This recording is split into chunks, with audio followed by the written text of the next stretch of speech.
जोहार। नई दिशा में आप सभी का स्वागत है। मैं हूं आपके साथ निधि कुमारी। मानव प्रौद्योगिकी के क्षेत्र में हमेशा से विकासशील रहा है और अगर हम विकास की बात करें तो उसमें ऊर्जा की जो भूमिका है उसे नज़रअंदाज नहीं कर सकते, खासकर जब बात हो कोयले की। वर्ष 2020 में हमारे देश ने लगभग 750 मिलियन टन कोयले का उत्पादन किया था और उसके साथ साथ 250 मिलियन टन कोयले का आयात किया है। हमारा देश दूसरा सबसे बड़ा उत्पादक है कोयले का विश्व भर में। हमारा जो राज्य है झारखंड, इसे हम खनिज प्रधान राज्य के तौर पर जानते हैं। ऐसे में जब प्रधानमंत्री नरेंद्र मोदी ने ऐलान किया कि 2070 तक हम हमारा जो कार्बन एमिशन है उसे नेट ज़ीरो तक लेकर जाएंगे, तो एक सवाल जो ये उठा वो ऐसे लोग जो पूरी तरीके से अपनी आजीविका के लिए एनर्जी के सेक्टर पे डिपेंडेंट है, खासकर non renewable source of energy पर डिपेंडेंट है, उनकी आजीविका का क्या, उनके लिए आगे की क्या ऑप्शंस होंगे। इन विषय की गंभीरता को समझते हुए हमारे राज्य सरकार ने इस बार टास्क फोर्स गठित किया है सस्टेनेबल जस्ट ट्रांजिशन का, जिसमें कि उनकी टेक्निकल पार्टनर रही centre for environment and clean energy. आज के इस चर्चा में हम डिस्कस करेंगे जस्ट ट्रांजिशन आखिर है क्या, जिसे हम न्याय संगत प्रणाली भी कहते हैं। हमारे राज्य में क्या कुछ असर होने वाला है जलवायु परिवर्तन को अगर हम हील करने की तरफ काम करेंगे तो क्या कुछ स्टेप्स होंगे और किस तरीके से हम विकास इस तरीके से लेके जाएं कि कोई भी पीछे ना छूट जाए, कोई भी हम ऐसे वर्ग के लोग ना रह जाएं जो इस ट्रांजिशन में आहत हों। हमारे साथ डिस्कस करने के लिए स्टूडियो में मौजूद हैं सीड के संस्थापक और सीईओ रामापति कुमार सर। आपका हमारे स्टूडियो में बहुत बहुत स्वागत है। जस्ट ट्रांजिशन जिसकी बात हो रही है और फिलहाल अभी एनर्जी के सेक्टर में ये विषय काफ़ी चर्चे पर भी है। हम सबसे पहले तो चाहेंगे कि आप हमारे दर्शकों को समझाएं कि ये जस्ट ट्रांजिशन न्याय संगत प्रणाली जिसकी बात हो रही है ये है क्या। जैसा कि हम सभी जानते हैं, मानव समाज के सामने जलवायु परिवर्तन एक गंभीर समस्या के रूप में हमारे सामने खड़ी है और दुनिया भर की सरकारें जलवायु परिवर्तन से निपटने के लिए अनेक तरह के कार्यक्रम बना रही है।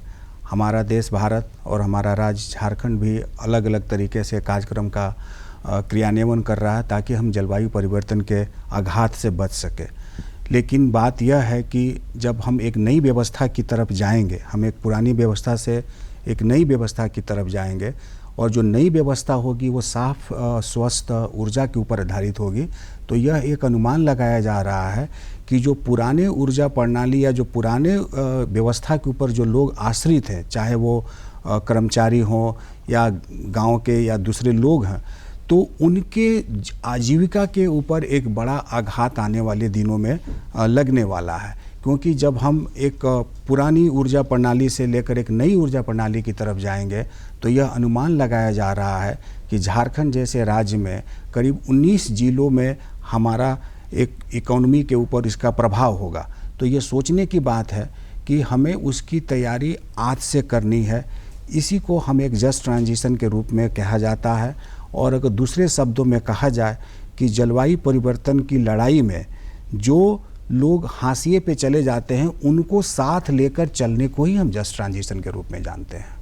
बिल्कुल। तो और जैसे कि बात हो भी रहा है कि कैसे हमें अपने कार्बन एमिशन को वक्त के साथ कम करना है, हमारी जो डिपेंडेंसी है इन एनर्जी सोर्सेज पर उसे कम करके क्लीन एनर्जी की तरफ बढ़ना है। वर्ष 2020 में कोयला मंत्री जो है हमारे, उन्होंने ये कहा कि हम कोयला की जो हमारी नेसेसिटी है उसको फुलफ़िल करने के लिए हम इसका उत्पादन जो है वो 1000 मिलियन टन तक लेके जाएंगे।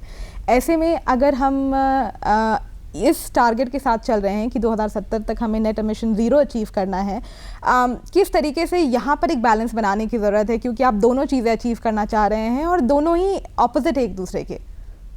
तो इस बात को समझने के लिए हमें यह जानना ज़रूरी है कि किसी भी देश के विकास के लिए ऊर्जा एक महत्वपूर्ण संसाधन है और जो हमारे कोयला मंत्री और ये हमारे जो माननीय बिजली मंत्री जो इन्होंने कहा है कि कोयला हमारे लिए अभी भी काफ़ी महत्वपूर्ण संसाधन है हमारी ऊर्जा ज़रूरतों को पूरा करने के लिए।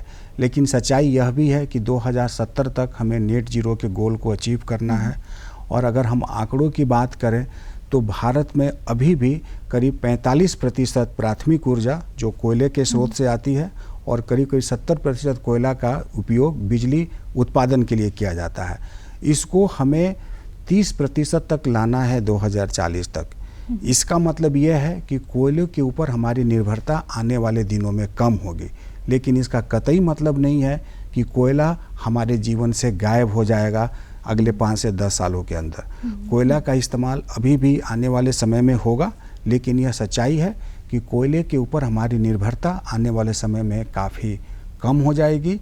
और भारत सरकार के अनुमान के अनुसार 2040 तक कोयला के ऊपर निर्भरता हमारी काफ़ी रहेगी। 2040 के बाद कोयले के ऊपर हमारी निर्भरता काफ़ी कम होते जाएगी और इसके साथ धीरे धीरे वो स्टेबलाइज हो जाएगी। इसी बात को डर एक झारखंड जैसे राज्य के लिए है कि जब कोयले के ऊपर हमारी निर्भरता कम होगी तो राज्य की अर्थव्यवस्था कैसी होगी, यह एक सोचने की बात है। वाकई, बिकॉज अभी ऐसे कई सारे ज़िले हैं, अगर हम धनबाद की बात करें, हजारीबाग, रामगढ़, गढ़वा, ये सब ऐसे ज़िले हैं जहाँ पर आजीविका के लाखों लोग ऐसे हैं जो पूरी तरीके से कोयले के उत्पादन पर उनकी आजीविका चल रही है। तो अगर हम इसे बंद करते हैं तो उनके लिए इसके बाद फिर दूसरा ऑप्शन क्या होगा? यहाँ पर मैं जानना चाहूँगी कि आप थोड़ा हमारे दर्शकों को सीड की इसमें क्या भूमिका है। जब हम जस्ट ट्रांजिशन की बात कर रहे हैं तो यहाँ पर सीड किस भूमिका के तौर पर उसकी क्या भूमिका है? तो सीड पिछले 5 वर्षों से जस्ट ट्रांजिशन के ऊपर काफ़ी गंभीरता से कार्य कर रही है। हमने जस्ट ट्रांजिशन के विचार को लोगों तक पहुंचाने के लिए, लोगों को जागरूक करने के लिए अनेक तरह के कार्यक्रम हमने किए।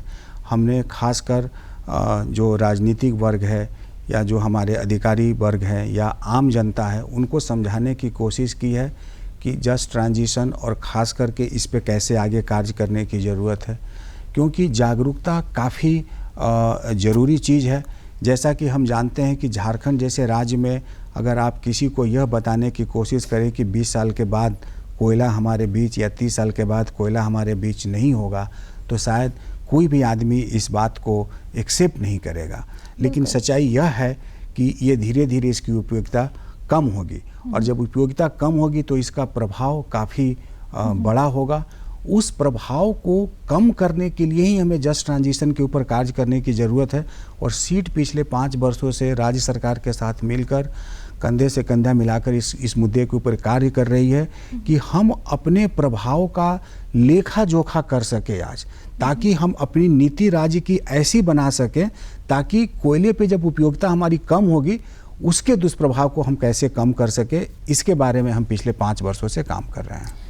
जैसा कि आपने कहा कि जागरूकता का बहुत ही अहम भूमिका यहाँ पर हो जाता है कि जितना हम लोगों को जागरूक कर सके हमारे पास जब नहीं रहेगा 20 साल 30 साल बाद, वो भी ऐसे वक्त में, क्योंकि हमारे झारखंड में मोस्ट पॉपुलेशन ऐसी भी है जिनके लिए अभी ना सिर्फ इसके बारे में कम जानकारी है, बल्कि उनके लिए अभी अगर आप उनसे बात करें तो उनकी जो बेसिक नेसेसिटी है वो ये है कि अच्छा ठीक है, आज तो मैं काम कर लूँ, आज मैं अपने घर पे खाना पहुँचा दूँ, मैं कल का मैं देख लूँगा 10 साल बाद या 20 साल बाद क्या असर होगी।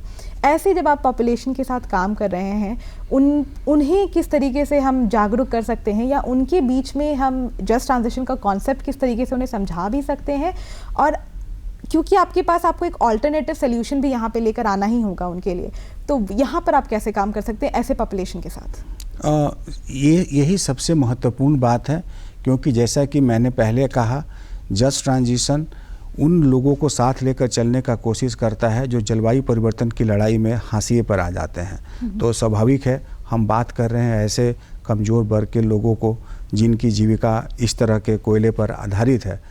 इनको साथ में लेकर चलना सबसे ज़्यादा ज़रूरी है। मैं आपको उदाहरण के रूप में 2 जगह के बारे में बताना चाहूँगा झारखंड से।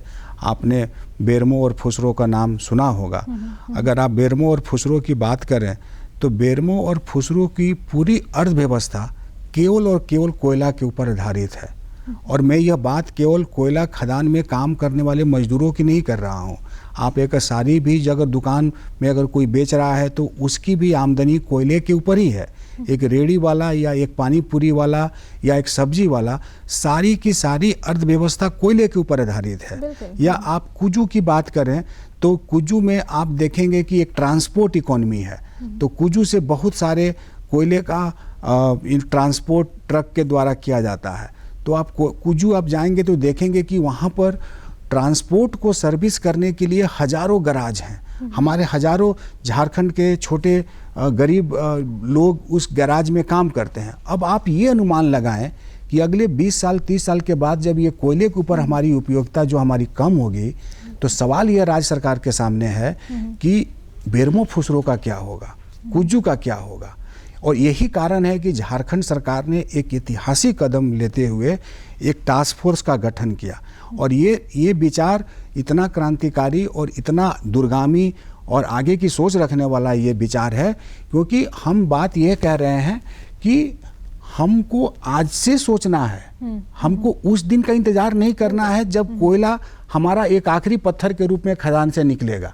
तो इसी बात को लेकर झारखंड सरकार, सीड, हम सब लोगों के बारे में बात कर रहे हैं कि हम कैसे इनको साथ लेकर चले, इनके लिए किस तरह का अल्टरनेटिव लाइवलीहुड सिस्टम को क्रिएट किया जाए, कैसे जो लोग जो गैराज में काम करते हैं या किसी दूसरे चीज़ में काम करते हैं उनको कैसे ट्रेनिंग देकर उनको एक नए रोजगार के लिए, एक नई अर्थव्यवस्था के लिए उनको तैयार किया जा सके, ताकि अपना रोजगार का वो संचयन वो कर सके और ज़िंदगी अपनी आगे अच्छे से बिता सके।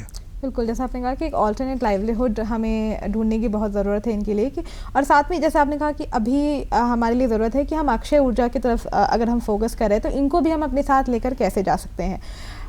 एक चीज़ जो ध्यान देने वाली है कि जब आप माइनिंग इंडस्ट्रीज़ में अगर नज़र डालते हैं तो किसी स्किल्स की आपको रिक्वायरमेंट नहीं होती वहाँ पर काम करने के लिए ना। यहाँ पर एक दूसरा क्वेश्चन होता है कि अगर आप अक्षय ऊर्जा की तरफ ट्रांसफॉर्म करें तो वहाँ पे जो जॉब अपॉर्चुनिटीज़ क्रिएट होंगी, क्या अभी जो लोग इस इंडस्ट्री में जॉब पे काम करें, क्या वो उस इंडस्ट्री में उनके लिए जॉब होगा, क्या उनको स्किल की रिक्वायरमेंट्स अगर दी जाएगी तो हमारे पास वैसे रिसोर्सेज हैं या सेंटर्स हैं जहाँ पर हम उनको ट्रेनिंग्स दे पाएंगे, क्या वो कितनी बड़ी चैलेंज हमारे लिए उस वक्त ये होगा? देखिए, एक चैलेंजिंग विषय तो है ही, क्योंकि आप जब एक नई तकनीक से दूसरे तकनीक की तरफ जाएंगे तो स्वाभाविक है कि जो आपका जो कर्मचारी है या जो आपका जो मजदूर वर्ग है वो किसी एक प्रणाली में काम करने को लेकर वो यूज टू है।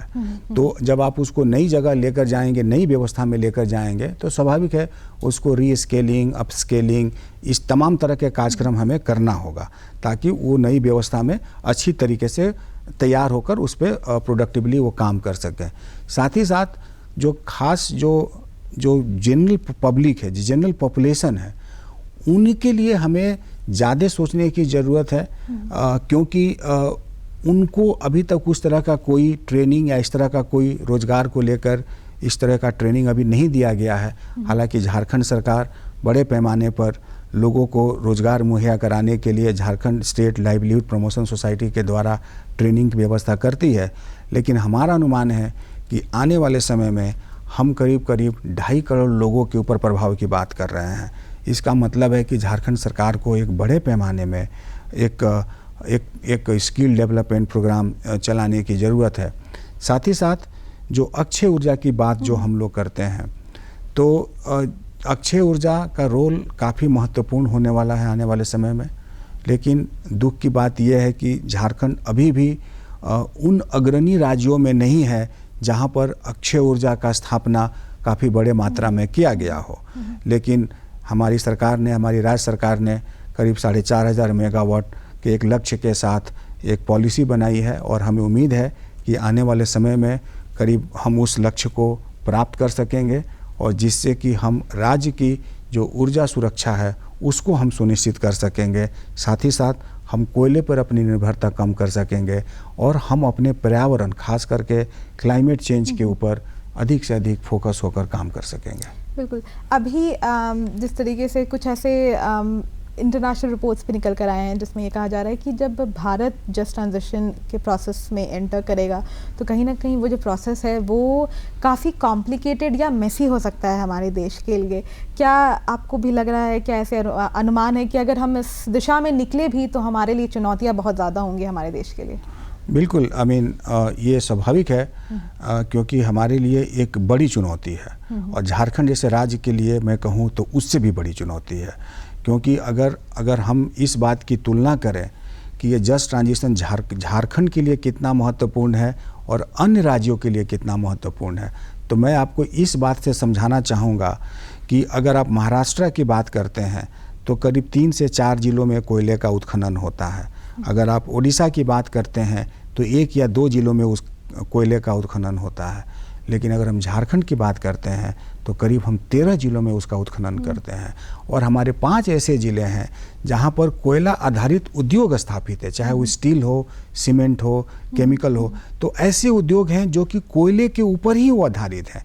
तो अगर दूसरे शब्दों में कहें तो 24 में से हमारे 19 जिले ऐसे हैं जो कोयले आधारित अर्थव्यवस्था के ऊपर आधारित हैं। तो आप समझिए इस बात को लेकर कि ये कितना बड़ा चुनौतीपूर्ण है, क्योंकि जब यही हमारे बीच, कोयला ही हमारे बीच आने वाले समय में उस तरीके से नहीं रहेगा या उसकी उपयोगिता कम हो जाएगी, तो न केवल इसका प्रभाव लोगों के ऊपर पड़ने वाला है, राज्य सरकार के आय में भी कमी आएगी। राज्य सरकार के आय में कमी आने का मतलब कि आपके पास कम पैसा होगा बाकी विकास के कार्यक्रम करने के लिए, चुनौतियां ज़्यादा होंगी, चुनौतियां बहुत ज़्यादा होंगी। तो ये तो एक कॉम्प्लेक्स मुद्दा है। और सबसे बड़ा मुद्दा है कि इसका कॉस्टिंग क्या होगा, वो सबसे बड़ा मुद्दा है। क्योंकि आप 19 जिला 2.5 करोड़ पॉपुलेशन की बात कर रहे हैं, इनको अगर नए तरीके से अगर सृजन करने की बात हो तो मुझे लगता है कि काफ़ी पैसे की ज़रूरत है। और झारखंड सरकार उसी सोच के साथ इस पे पहले से कार्य कर रही है, इसी चुनौती को ध्यान में रखते हुए कि हम अपनी चुनौती को कैसे कम कर सकें आने वाले समय में। और मैं आपको बता दूं कि झारखंड पूरे भारत का पहला राज्य है कि इस चुनौती को स्वीकारते हुए उसने इस टास्क फोर्स की निर्माण किया। और भारत में ही नहीं, मैं तो कहूँगा कि झारखंड पूरे ग्लोबल साउथ में पहला राज्य है, पहला स्टेट है कि उन्होंने इस तरह का विचार पे टास्क फोर्स का निर्माण किया। बिल्कुल। और अगर हम कोयला की हम बात कर भी रहे हैं कि उसकी हमें उत्पादन में कमी लाने की ज़रूरत है और अक्षय ऊर्जा की तरफ हमें काम करने की ज़्यादा ज़रूरत है। अगर हम झारखंड के पर्सपेक्टिव में बात करें तो सोलर एनर्जी, सौर ऊर्जा एक ऐसी सोर्स ऑफ एनर्जी है हमारे लिए जिसका हम ज़्यादा से ज़्यादा यहाँ पर उत्पादन कर सकते हैं। लगभग 300 साल में 300 दिन यहाँ पर धूप रहता ही रहता है। लेकिन यहाँ पर भी एक जो चुनौती हमारे सामने है कि जब हम सोलर एनर्जी की बात करते हैं तो इसमें, इसके उत्पादन में जिस तरीके की हमें रिक्वायरमेंट्स होती है, जो प्रोडक्ट्स की रिक्वायरमेंट्स हो रही है, वो भी हम अभी फ़िलहाल इंपोर्ट ही कर रहे हैं। ऐसे सिचुएशन में जो आपके पास ओनली सोल्यूशन है उसके लिए भी आप कहीं और डिपेंडेंट है। क्या इसका क्या कुछ सोल्यूशन भी हो सकता है और क्या ये भी एक हमारे लिए चुनौती है?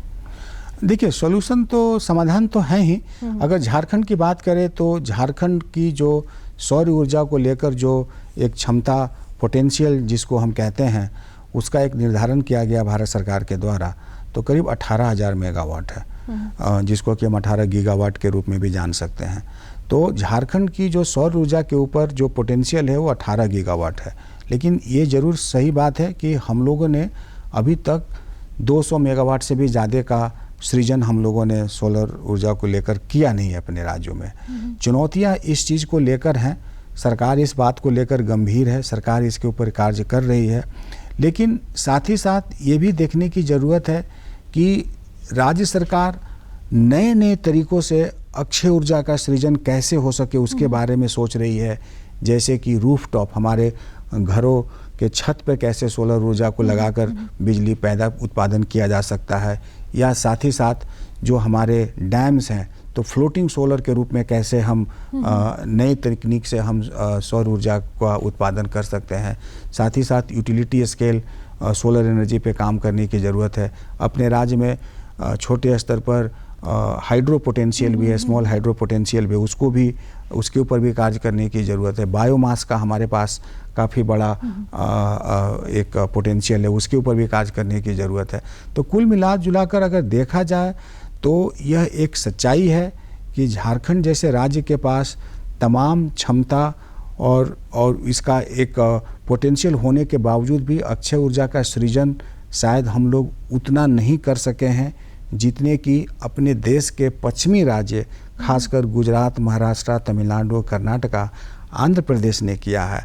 और यह भी एक दुखद बात है कि भारत के लिए जो झारखंड 40% खनिज पदार्थ को जो सप्लाई करता है, अक्षय ऊर्जा के मामले में अभी भी काफ़ी पीछे है।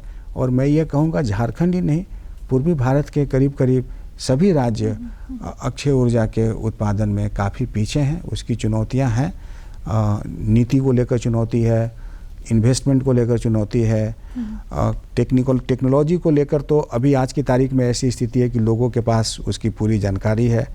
सौर ऊर्जा को लेकर मुझे नहीं लगता है कि लोगों को बहुत ज़्यादा समझाने की ज़रूरत है। जागरूकता के मामले में लोग जानते हैं कि सौर ऊर्जा सबसे सस्ती स्वच्छ ऊर्जा है।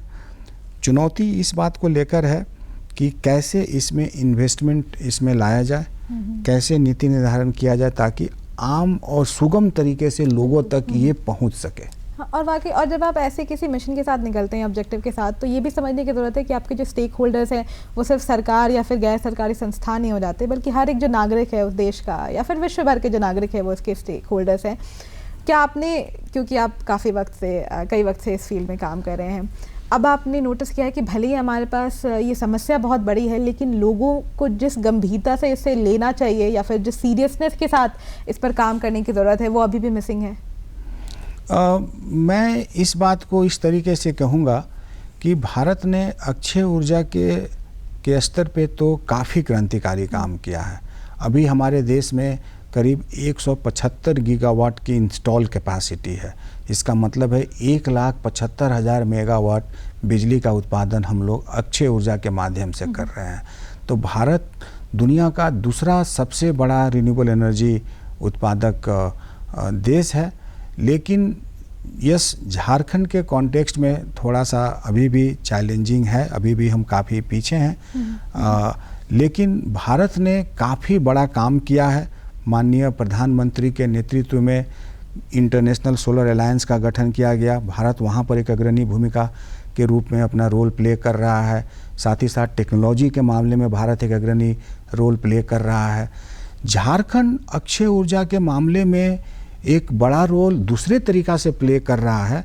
अगर आप देखेंगे कि अक्षय ऊर्जा के जितने भी जो इक्विपमेंट्स हैं जिसका निर्माण होता है, उसके लिए जो क्रिटिकल मिनरल्स की ज़रूरत है, चाहे वो ग्रेफाइट हो या फिर वो कॉपर हो या एल्यूमिनियम हो, तो ऐसे खनिज पदार्थ झारखंड सप्लाई कर रहा है मैन्युफैक्चरिंग इकोसिस्टम के लिए, जिसका इस्तेमाल सौर ऊर्जा के अन्य क्षेत्रों में किया जाता है या अक्षय ऊर्जा के अन्य क्षेत्रों में किया जाता है। तो मैं ये कहूँगा कि भारत ने तो काफ़ी बड़ा काम किया है, झारखंड को अभी करना बाकी है।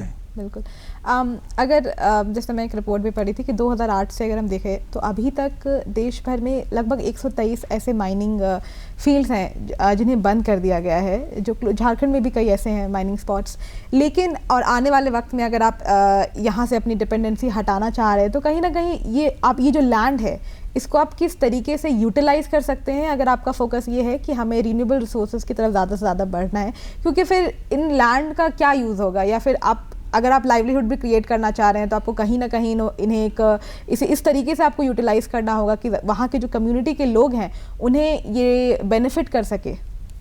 देखिए, आपने बहुत सही बात रखा है, क्योंकि ज़मीन एक महत्वपूर्ण मुद्दा है और यह बात सच्चाई है कि करीब कुछ कोल माइंस शायद कोल इंडिया लिमिटेड के आंकड़ों के अनुसार या तो वहाँ पर कोयले का उत्खनन नहीं हो रहा है या बंद पड़े हैं या उसको निरस्त कर दिया गया है। अब ज़रूरी यह है कि हम वैसे खदानों को रीपर्पस कर उसको पुराने वास्तविक स्थिति में लाया जाए, ताकि उस ज़मीन का उपयोग कुछ अन्य ग्रीन जॉब्स को क्रिएट करने के लिए उसका इस्तेमाल किया जा सके। सच्चाई तो यह है कि अगर आप अक्षय ऊर्जा के भी परियोजना के ऊपर काम करते हैं, आपको ज़मीन की ज़रूरत है। आप अगर नई फैक्ट्री भी लगाते हैं, उसके लिए ज़मीन की ज़रूरत है। ज़मीन एक बहुत महत्वपूर्ण मुद्दा है और झारखंड जैसे राज्य के लिए यह और भी काफ़ी महत्वपूर्ण हो जाता है, बीइंग ए ट्राइबल स्टेट, और जहाँ पर हमारा CNT और SPT एक्ट है। तो ज़मीन की उपलब्धता एक बहुत बड़ा चुनौती है और उसी चुनौती की वजह से शायद हम लोग अक्षय ऊर्जा के रूप में उस तरीके से काम नहीं कर पाए हैं जैसा कि अन्य राज्यों ने किया है। लेकिन जैसा कि आपने कहा, अगर इन खदानों का अगर दोबारा रीपर्पस करके उनके ज़मीन को अगर हम सोलर प्रोजेक्ट्स के लिए या कुछ ऐसे ग्रीन जॉब्स के लिए अगर क्रिएट कर सकें तो इससे बढ़िया कोई बात नहीं होगी। और मैं आपको एक और चीज़ बताना चाहूँगा कि कोल इंडिया लिमिटेड ने ऐसे खदानों के ऊपर रीपर्पस करने के लिए कार्य कर रही है। कुछ दिन पहले मुझे पिपरवार में कुछ ऐसे बंद पड़े खदानों को देखने का सौभाग्य प्राप्त हुआ और मुझे काफ़ी खुशी हुई कि central coal fields limited CCL ने उसके ऊपर काफ़ी अच्छे तरीके से उस बंद पड़े खदानों का अच्छे तरीके से उन्होंने रीपर्पस करके एक अलग तरह की बायोडाइवर्सिटी का निर्माण किया है। और जहाँ तक मुझे मालूम है कि कोल इंडिया लिमिटेड खुद ही सोलर एनर्जी के फील्ड में आ रही है और आने वाले समय में आप देखेंगे कि उन ज़मीनों का इस्तेमाल अक्षय ऊर्जा के लिए और दूसरे ग्रीन जॉब्स के लिए काफ़ी बड़े पैमाने पर किया जाएगा। जैसा हम बात भी करते हैं कि किस तरीके से एक ऐतिहासिक फैसला है जो झारखंड सरकार ने इस टास्क फोर्स का गठन किया सस्टेनेबल जस्ट ट्रांजिशन का। आने वाले अगर हम समय में बात करें 2-3 साल के अंदर अंदर इस टास्क फोर्स के अंदर क्या कुछ मुख्य काम किए जाएंगे? तो sustainable just transition task force Jharkhand सरकार का एक ऐतिहासिक कदम है। इस टास्क फोर्स के अंदर करीब 19 अलग अलग विभाग एक साथ मिलकर कार्य कर रहे हैं। इस टास्क फोर्स अगले 2 वर्षों में झारखंड की जो अर्थव्यवस्था है उसको असेस करते हुए और जो खास करके कोयले के फेज डाउन से फेज आउट वाले अप्रोच में और उस पूरी अर्थव्यवस्था में जो प्रभाव इसका जो होने वाला है उसका एक अध्ययन करके, एक शोध करके राज्य सरकार को यह रिकमेंड करेगी कि किस तरीके का हमारा नीति निर्धारण आने वाले समय में हो, ताकि कोयले या जो खास करके ऐसे जो फॉसिल फ्यूल जो एनर्जी है जिसको हम फेज आउट कर देंगे तो उसका जो अर्थव्यवस्था में जो एक निगेटिव इम्पैक्ट हो उसको कैसे हम मिनिमाइज कर सकें, मिटिगेट कर सकें या निष्क्रिय कर सकें। इस काम को करने के लिए इस टास्क फोर्स का निर्माण किया गया है।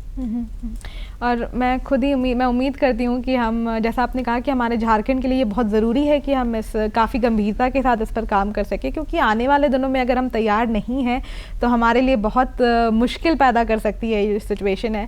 आप हमारे साथ जुड़े इस कार्यक्रम में मिस्टर कुमार। आपने जस्ट ट्रांजिशन के बारे में तो खैर हमें जानकारी दी ही, उसके साथ साथ हमारे राज्य में अक्षय ऊर्जा को लेकर और हमारे देश में भी क्या कुछ काम हो रहा है, ये किस तरीके से हमारे लिए एक चुनौती है, इस बारे में आपने बताया और कुछ सोल्यूशंस जो पॉसिबल सोल्यूशंस पे काम होना चाहिए या फिर आप कर रहे हैं, सीड ऑर्गेनाइजेशन में काम हो रहा है, उसके बारे में अवगत करवाया, उसके लिए बहुत बहुत शुक्रिया।